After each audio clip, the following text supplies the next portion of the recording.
Olá, concurseiros de plantão, aqui quem vos fala, professor Gabriel Pacheco. Vamos seguindo o baile aqui das nossas aulas.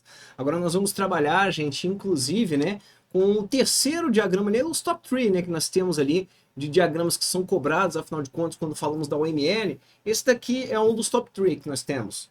Todos eles são quais, afinal de contas? Os três mais cobrados, Pachecão.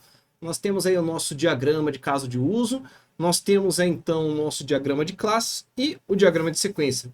Não à toa, é simplesmente pelo fato, cara, se você quiser representar um sistema com direito a ver, afinal de contas, as mensagens, né, que são encaminhadas dentre os objetos, de atores para objetos, de objetos para atores, entendeu como é que é? Esse esquema todo, como é que vai funcionar, até mesmo os fluxos, né, que vão acabar tendo aqui de forma muito intensa. Se você fizer um bem bolado entre os três, você consegue ter uma ótima documentação aí para poder desenvolver teu aplicativo, tá? Consegue ter uma ótima documentação mesmo para poder trabalhar, para poder desenvolver aí teu aplicativo. Nosso diagrama de sequência, então, ele é um diagrama comportamental, né? Ou seja, ele trabalha com aquela visão do dinamismo, né? Então ele tem literalmente essa visão de ser um diagrama dinâmico que determina a sequência de eventos que ocorrem em um determinado processo, né? Identificando, inclusive, conforme eu falei para vocês já previamente, quando estávamos falando sobre diagrama de caso de uso, diagrama de classes, então ele acaba determinando justamente quais mensagens devem ser disparadas entre os elementos envolvidos e em que ordem essas mensagens vão acontecer. Belezinha? Tem como finalidade, então, né, mostrar essa sequência de eventos, mostrar quando os eventos vão acontecer, como e quem dispara, né? Isso é muito legal, você sabe, afinal de contas, quem é que participou, quem disparou o evento e quem recebeu o evento, ok? Isso cai em prova. E basicamente ele vai ter o que? 4 objetivos: determinar a ordem que os eventos ocorrem, determinar as mensagens que são enviadas, determinar os métodos que são chamados e determinar como os objetos interagem dentro de um determinado processo, tá? Então ele vai conseguir trabalhar até mesmo na ideia da interação entre eles. Ponto muito importante, conforme eu falei para vocês, se você tiver um diagrama de caso de uso bem estruturado, bem trabalhado, você consegue então desenrolar, né, diversos outros diagramas. E é justamente o caso que é apresentado aqui para a gente quando estamos trabalhando com o nosso diagrama de sequência. Por quê? O próprio diagrama de sequência é extremamente baseado no nosso diagrama de caso de uso e na própria descrição também, tá? Na descrição também textual que nós temos aí do nosso caso de uso, ele é muito forte, muito intenso também nessa característica, havendo comumente um diagrama de sequência para cada caso de uso. Por quê? Se você vai pensar ali, né, no seu diagrama de caso de uso, poxa, você tem basicamente o diagrama, tens ali então o caso de uso, tens ali então o ator, então os casos de uso, os atores, né, que você pode ter ali no meio daquele esquema, né, casos de uso que inclusive podem ser estendidos de casos de uso padrão, por isso que eu estou falando os casos de uso. Dali em diante você tem o quê? Você pode ter os atores primários e secundários, foi assim que a gente trabalhou, não foi? Na especificação nossa do caso de uso. Pode ter também os casos de uso que são o quê? Também primários e secundários. E dali em diante, quando tudo começa a rodar, você acaba tendo a oportunidade de ter fluxos que não são somente os fluxos principais. Isso aqui é muito legal. Uma coisa é só você já pensar no fluxo principal, né? Aquele que eu trouxe para vocês à tona, como por exemplo da abertura de conta. Então você consegue ter ali uma abertura de conta muito clássica, né? O cliente pede, aí o funcionário vai lá, faz isso, tal, então você tem ali. Mas dali em diante você acaba tendo também duas outras oportunidades de interação que você acaba implementando, que são os fluxos de exceção e fluxos alternativos. Tá joia? E não somente isso, todas as vezes que você tem um fluxo de uma mensagem, inclusive de um evento que é comunicado, tem eventos desses que precisam retornar alguma coisa, retornar uma mensagem. Então fica bem interessante, por quê? Porque nesse exato momento, você vai ter o quê? Você vai ter o teu caso de uso complementado literalmente, então, pelo quê? Pela estruturação sequencial de tudo que vai acontecer ali dentro, todos os participantes, inclusive atores. Fica bem legal mesmo, tá, gente? Depende também do diagrama de classes, pois as classes dos objetos utilizados neles estão descritas no próprio diagrama de classe. Ah, Pachecão, mas vem cá, então no meu diagrama de sequência, eu tenho, na verdade, então a participação das classes, velho, é isso que você tá falando? Não, você não é louco, você não se faz de louco pro meu lado, não, pelo amor de Deus. Tá, eu tô falando o quê?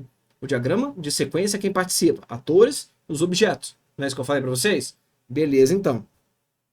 Ao modelar o nosso diagrama de sequência, é que se detecta, inclusive, quais métodos são necessários declararem que classes. Sabiam disso? É bem legal, né? Por quê? Porque na hora da interação ali, do bate-papo, supostamente, né?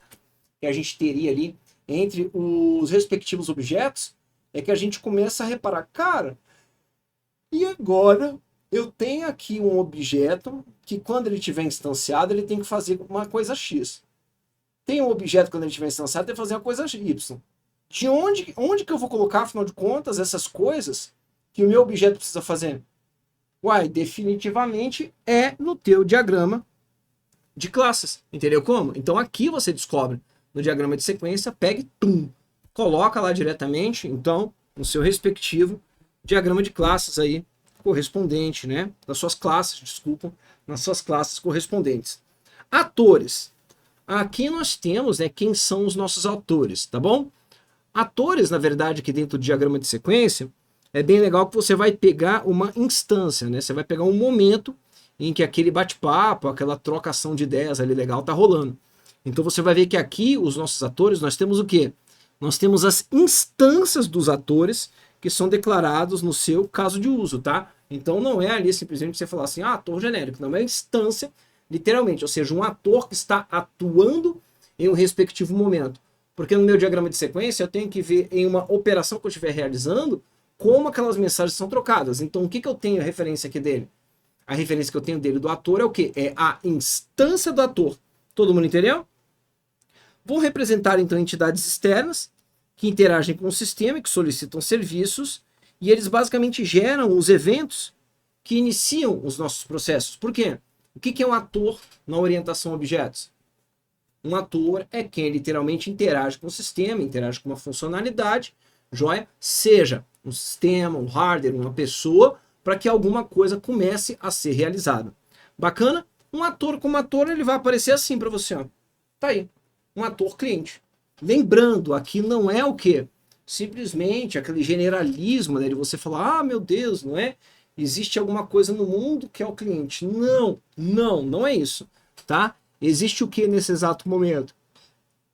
Quando você olha no seu diagrama de sequência, existe especificamente o respectivo ator, existe especificamente o respectivo ator que é o cliente, e esse o cliente está atuando em alguma coisa ali no teu sistema. E ele pega e inicia ali, né, todo o trabalho para que as coisas aconteçam. Beleza? Outro componente que nós teremos aqui também, que vai atuar aí no nosso diagrama de sequência, são as nossas lifelines, tá? As nossas lifelines basicamente representa aí a ideia de você ter uma participação individual em uma interação. Então você tem ali basicamente o quê? Tem basicamente um ator, você tem basicamente um objeto, ok? E ela vai trabalhar com o quê? Com uma instância de uma classe, na verdade, né? Um objeto, uma instância de uma classe que é só um objeto, que participa de uma interação e pode existir desde o início do processo ou ser criado durante o decorrer da execução dele. Mas o mais importante é que é justamente isso aqui, ó, sua lifeline, isso é essa linhazinha aqui pontilhada, né? Sua lifeline, então, de um objeto que está participando ali, né? Um participante, um ator, ou então basicamente um objeto que você tem ali no decorrer do teu diagrama de sequência, no decorrer da sequência das coisas que estão ali acontecendo, então ele vai ser representado justamente pelo nosso queridíssimo aí, né? Pontilhadinho, né? É uma linha pontilhadinha mesmo, que vai representar aí para ti claramente o tempo em que aquele ator, o tempo em que aquele objeto permanece então ativo para que alguma coisa aconteça aí no seu sistema. Ok?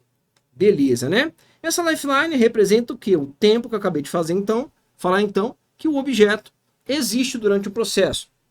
Do jeito que eu falei para vocês também, é representada por linhas finas, verticais, tracejadas, partindo do retângulo que representa o nosso objeto, no caso do objeto, e se por um acaso acabou a participação ali daquele respectivo objeto, então o que você tem que fazer? Você tem que fazer o que a gente chama que é destruir um objeto.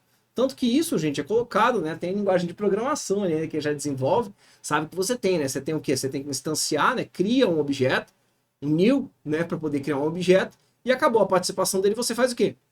Você tora ali literalmente o objeto no meio do funcionamento, né? Isso é representado, por incrível que pareça, na nossa lifeline, né? A nossa lifeline, então, quando estamos trabalhando com ela, em um diagrama de sequência, ela vai mostrar isso pra gente. E como que ela vai mostrar isso pra gente? Ela vai mostrar isso pra gente justamente com a presença de um X, né? Um X quando o seu objeto for destruído, né? Vai ficar no final da linha, né? Por exemplo, aqui eu gostaria de representar que simplesmente o meu objeto que eu tenho aqui instanciado, que é o objeto perfis 1, não tem mais participação, né? Ali no diagrama de sequência, no decorrer da sequência, eu pego e faço isso aqui, ó, no final dele. Então, todas as vezes que você vê isso aqui em um diagrama de sequência, é sinal que a participação daquele objeto já não é mais interessante. A participação daquele objeto já não é mais relevante para o funcionamento aí, né, da nossa sequência, do que está sendo comunicado, do que está sendo executado ali dentro do nosso diagrama de sequência. Um objeto não precisa necessariamente existir quando o processo é iniciado, podendo ser o que então criado ao longo da sua execução. E eu acho que isso aqui é bem claro, né? Até mesmo quando a gente está trabalhando com desenvolvimento de software orientado a objetos, que nós temos inclusive a instanciação de objetos no decorrer de uma atividade, né? No decorrer de uma ação ali sequencial. Então isso fica muito forte justamente porque eu não preciso ter o objeto já criado, todos os objetos já criados. Tanto que, poxa, um objeto de repente ele pode entrar no meio ali de um fluxo que está representando um caso de uso, mediante uma condição. Então, para que cargas d'água você já teria aquele objeto instanciado? Não tem essa necessidade. Belezinha? Outro ponto que você tem aqui é o foco de controle ou ativação. Muito legal esse esquema do foco de controle ou ativação, quando a gente trabalha com ele, né, diretamente em uma lifeline, uma linha da vida. Indica os momentos que um objeto está executando um ou mais métodos de um processo específico, certo? Ele vai ser representado na linha da vida de um objeto, porém, enquanto as linhas da vida são representadas por tracejado fino, ele será representado por uma linha mais grossa.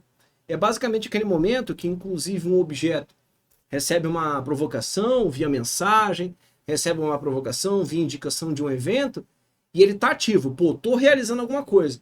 Entendeu? Como, por exemplo, né, encerre uma conta corrente, né? Aí você está mandando ali para o respectivo objeto responsável, ator responsável ali, né?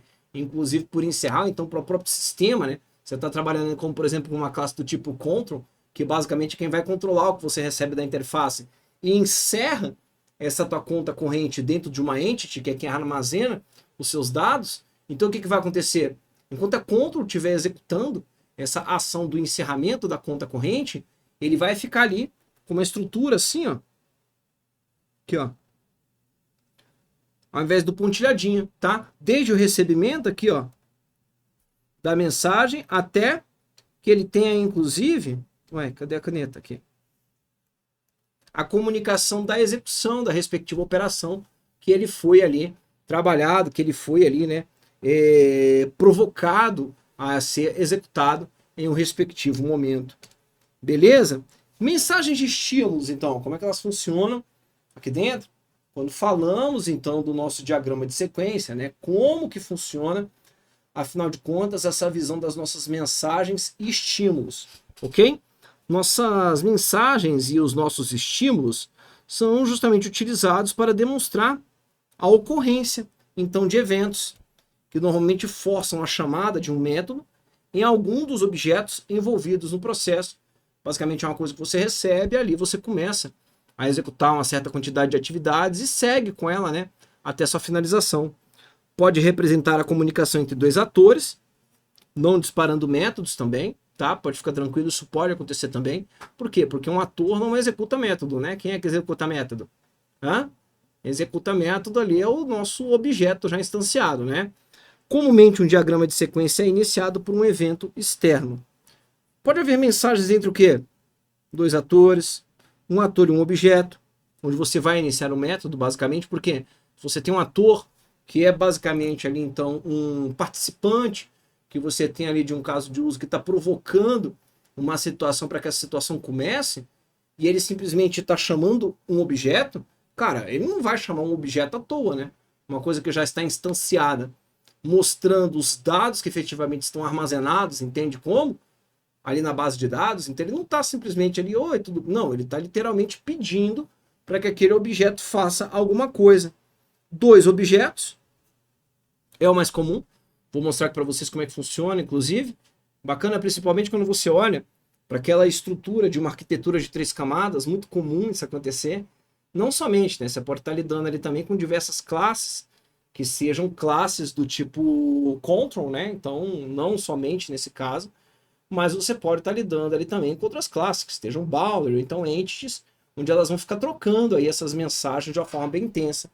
Ou então um objeto e um ator, que é basicamente o quê? É basicamente o retorno. Aqui, ó, um ator e um objeto é basicamente um retorno, né? Literalmente ali, você foi no papel de objeto, você foi provocado, e agora você precisa ali então dar uma mensagem de retorno para poder mostrar ali, poxa, aí, ó, fui provocado, tive meu método provocado, agora estou te apresentando aqui claramente qual foi o retorno que eu consigo dar para você em relação ao método que fui provocado, aqui o evento que eu fui estimulado.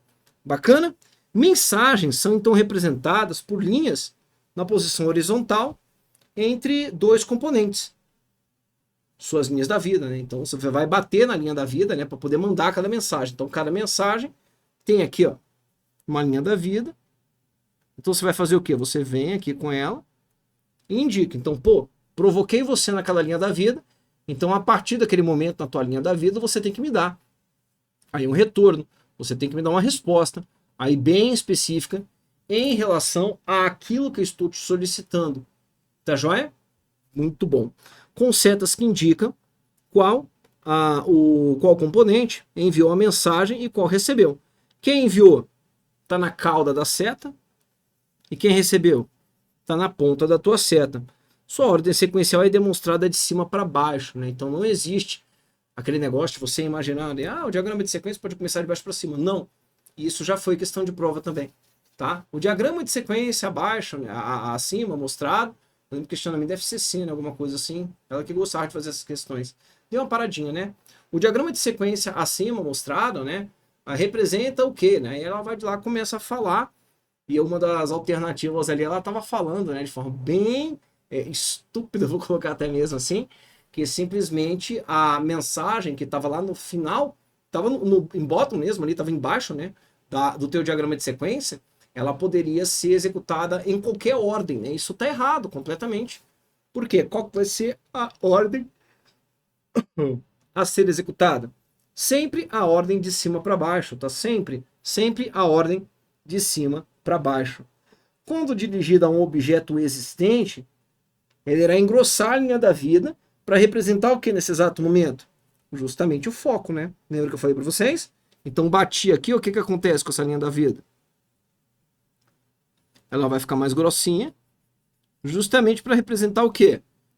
Nesse exato momento, o objeto que recebeu a respectiva solicitação está o quê? Está com foco, ele está trabalhando naquele exato momento. Ele irá atingir o respectivo retângulo. Bacana, então? Mensagem de retorno. Como que funciona, então, essa mensagem de retorno? Teu objeto pegou, fez o que tinha que fazer, atuou em cima do que tinha que atuar, o que ele vai fazer? Ele pega e manda um retorno para quem provocou ele. É simplesmente isso. Tá joia?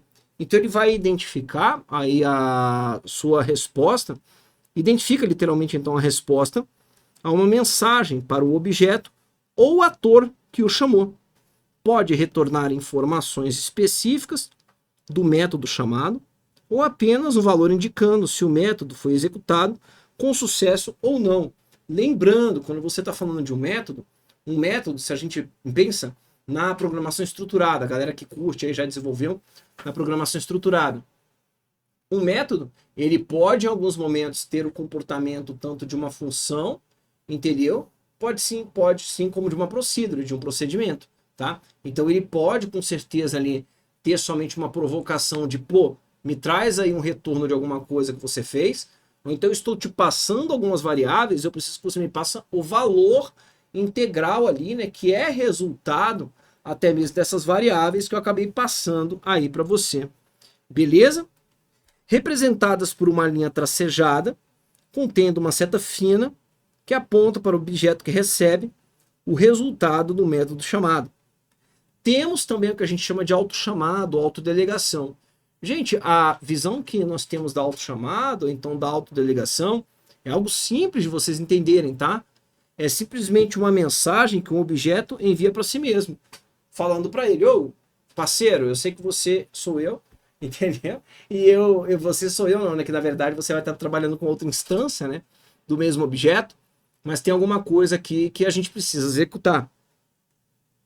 Detalhes de tempo. Trabalhado quando temos o tempo máximo de espera, até que uma mensagem seja então disparada. No entanto, estou trabalhando aí com o meu diagrama de sequência. Estou em um certo momento, estou em um respectivo momento, então, trabalhando com o meu diagrama de sequência. Gente, tem a possibilidade da gente ter mensagens perdidas, tá? Hoje, mensagem perdida? Sim. Ela representa uma mensagem que foi enviada de sua confirmação e a sua confirmação de recebimento não foi recebida. Tanto que aqui, basicamente, quando você começa a pegar muitas mensagens perdidas, que você acaba tendo a capacidade, literalmente, de identificar métodos adicionais a serem colocados aí na tua estrutura, né, do teu desenvolvimento nas tuas classes, para que elas literalmente apresentem um retorno completo de um fluxo, né? Pelo menos o fluxo mínimo, né, principal, que você teria de execução de algo dentro do teu caso de uso. E você tem o que é chamado de mensagem encontrada. Representa basicamente então o recebimento de uma mensagem enviada por um elemento desconhecido ou um elemento não representado no diagrama, ou o recebimento de uma mensagem que fora dada como perdida, né? Então aqui você tem essa situação que pode acontecer, principalmente se você tiver atores externos, né, que estão se envolvendo ali no meio do processo, e às vezes ele não foi identificado ainda. Olha que legal. Total da mensagem encontrada, né? Você tá, pô, tô recebendo um retorno. Tô vendo esse retorno aparecer no meu diagrama de sequência. E eu não sei quem foi que enviou esse retorno, a origem desse retorno. Bicho, pera aí que tá faltando alguma coisa no fluxo de comunicação que eu preciso lidar com aquilo. Ambas são representadas por um círculo preenchido. Quando perdida, o círculo é atingido pela mensagem. Quando encontrada, a mensagem parte do respectivo círculo. Muitos conceitos, né, que são trabalhados aqui. Bem bacana, né? Você vai ver aqui, cara, vocês vão ver. Menina, vocês vão ver. Todos os conceitos que eu estou apresentando são 100% representados nos diagramas que eu vou mostrar aqui para vocês. Tá? Tanto que vocês vão ver que depois que a gente trabalha aqui com os respectivos conceitos, fica legal, fica bem interessante para você poder conseguir lidar com a leitura de um diagrama de sequência, que basicamente é um tipo de questão ainda muito cobrada em provas de concursos públicos, tá? Eles vão te apresentar um diagrama de sequência e vão te perguntar aí como as coisas estão acontecendo ali no decorrer do fluxo que está rolando ali no meio do bate-papo ali. Portas. As portas, então, possibilitam a existência de mais de uma linha de vida. Por quê? É uma porta, né? Se comunica. Lembrou disso? Beleza. E permite, assim, a representação de mensagens externas e internas no objeto. Como, por exemplo, a placa-mãe, que pode ter solicitação interna. Ué, mesmo esquema lá que a gente estava lá, sim, é o mesmo conceito. Que a gente trabalhou, inclusive, na nossa visão do diagrama de classe. Pode ficar tranquilo. Fragmento de interação. Basicamente definido como noções abstratas de unidades de interação geral. É uma parte de uma interação, onde cada fragmento de uma interação é então considerado uma interação independente. É representado por um retângulo que envolve toda a interação. E aí você tem os seus portões, né? Ali que eu falei para você, são gateways, não são portas. Esses portões, portões mesmo, gates, são interfaces entre fragmentos que você tem. Por quê? Porque o fragmento ele vai separar literalmente dentro do teu caso de uso, que o teu diagrama de sequência está ali mostrando como que vai ser a implementação dos eventos, como que vai ser a implementação das mensagens, né? Então o teu fragmento vai separar um pedaço daquilo ali. Então, se você precisa, em um certo momento, interconectar fragmento com fragmento, você vai utilizar, então, o que a gente chama de portões. A interface entre fragmentos, onde um ponto de conexão vai estar ali presente para relacionar uma mensagem fora de um uso de interação com uma mensagem dentro de um uso aí de interação que nós podemos ter na tua estrutura do teu diagrama de sequência. Beleza, então, compreendido como as coisas acontecem, compreendido então que nós temos aí, né, que foi trabalhado literalmente aí no decorrer da nossa parte teórica, eu vou trabalhar aqui com vocês então com um diagrama, né, um diagrama de sequência simplista, para que vocês saibam aí como que vocês vão então trabalhar, como literalmente vocês vão conseguir trabalhar, ok? Com a leitura de um diagrama de sequência. Primeiro ponto, aqui ó, já no canto esquerdo superior, colocar apontador de laser para não poluir o gráfico, tá ok? Eu tenho então meu cliente. Tá vendo aqui? Meu cliente nesse exato momento, ele representa então um ator. O que eu falei para vocês? Exatamente, o Pachecão confirmou com vocês, não é? O ator, ele começa então comumente um diagrama de sequência, por quê? Porque ele vai atuar, ele vai fazer alguma coisa no teu sistema, tanto que seria ele que mandaria ali basicamente uma mensagem para o teu caso de uso, pedindo para executar alguma coisa ali no teu sistema. Bacana? Nesse exato momento, o que ele está fazendo? Tem a sua linha da vida, veja que a linha da vida dele, inclusive, está trabalhando com foco bem intenso, né? Desde o início da atividade dele até o término, tá vendo aqui? Esse retângulozão aí que eu mostrei para vocês, então, ele apresenta aí para nós literalmente, então, que o foco que está sendo dado ali dentro da tua estrutura, e ele pega e manda um evento. Manda um evento para o quê? Para um objeto de uma classe do tipo boundary. Olha que coisa mais legal. Estão vendo isso aí? Que massa, Pacheco, é mesmo, né? Aqui eu tenho o quê? Símbolo. É um boundary. É um boundary. Tá vendo como é que é? Então ele manda isso para um objeto. Veja que até a nomenclatura é trabalhada com a própria nomenclatura de um objeto. São os dois pontos aí a serem apresentados, seguidos então do nome da classe, que é uma classe boundary. Dá para ver pelo próprio estereótipo que está sendo apresentado. Ok? Dali em diante a nossa classe boundary encaminha, é ativado, aqui tá vendo? Ativado o foco dela. Depois de ativado, então, o foco da danada, o que acontece nesse exato momento? Você tem, então, um outro objeto, um objeto de uma classe control, ou seja, que faz o meio de campo, que faz aquele bate-bola entre o que seria uma visão externa e uma entity. Beleza? Que é o que? Compra confirmada. Então o cliente pede para confirmar a compra. Visão manda um evento de compra confirmada. Ok? E dali em diante eu tenho aqui basicamente a minha operadora de cartão e eu tenho também aqui o meu pedido. Nesse exato momento, a minha operadora de cartão e o meu pedido agem nesse exato momento como objetos, tá bom? Eles estão agindo nesse exato momento como objetos, claramente, onde você tem o quê? O objeto representativo da operadora de cartão e do próprio pedido. Estão vendo aqui? Onde a minha classe control, controladora vendas, envia, tudo bem, uma mensagem, um evento, que é basicamente um método, tá vendo que é isso que ela está mandando? De autorizar pagamento. Receba autorizar pagamento, entro com aquela visão que eu falei para vocês, focada especificamente na nossa detalhamento de tempo, 60 segundos. A operadora cartão está em foco durante esses 60 segundos. Tá joia? É o tempo que ela tem ali basicamente para poder autorizar o pagamento. Manda uma mensagem de retorno de pagamento autorizado para minha classe, para meu objeto representante da minha classe control, ok? Dali em diante, envio uma mensagem de compra concluída para a visão vendas, tá vendo? Ou então eu faço o quê? Se por um acaso aquele pagamento não foi autorizado, se por um acaso estouro então os 60 segundos de espera, o que eu estou fazendo nesse exato momento? Estou mandando inclusive para o meu objeto pedido, olha aqui, ó, o objeto pedido, uma solicitação de cancelamento do pedido. Tanto que esse pedido, o que acontece com ele? Logo após o respectivo cancelamento que é feito, ele é destruído.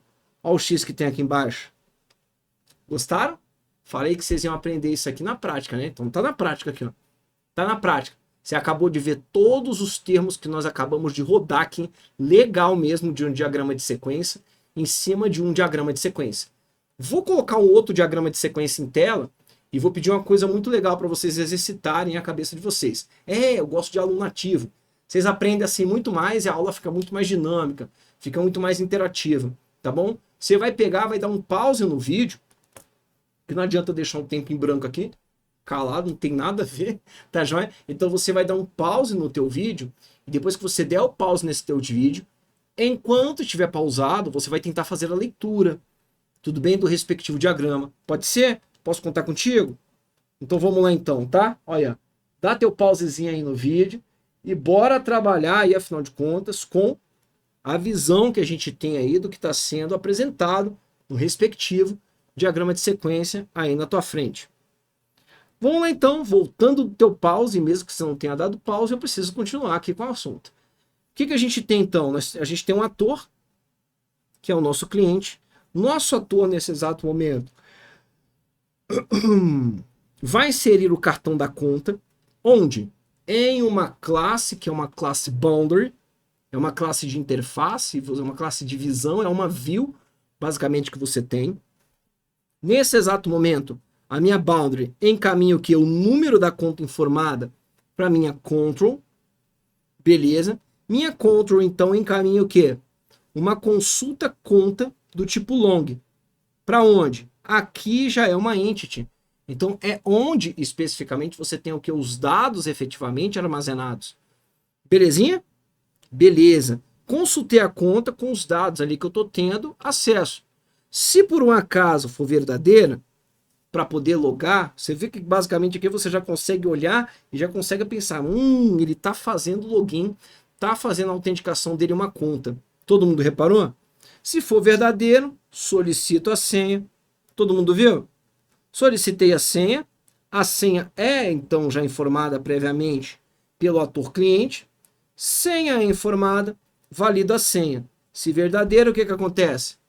Retorna, cara, valeu, tua senha tá legal, você está sendo autenticado. Peço uma emissão de saldo, a control, tá vendo? Essa emissão de saldo retorna então o saldo do tipo double, o mudado ainda do tipo double, beleza?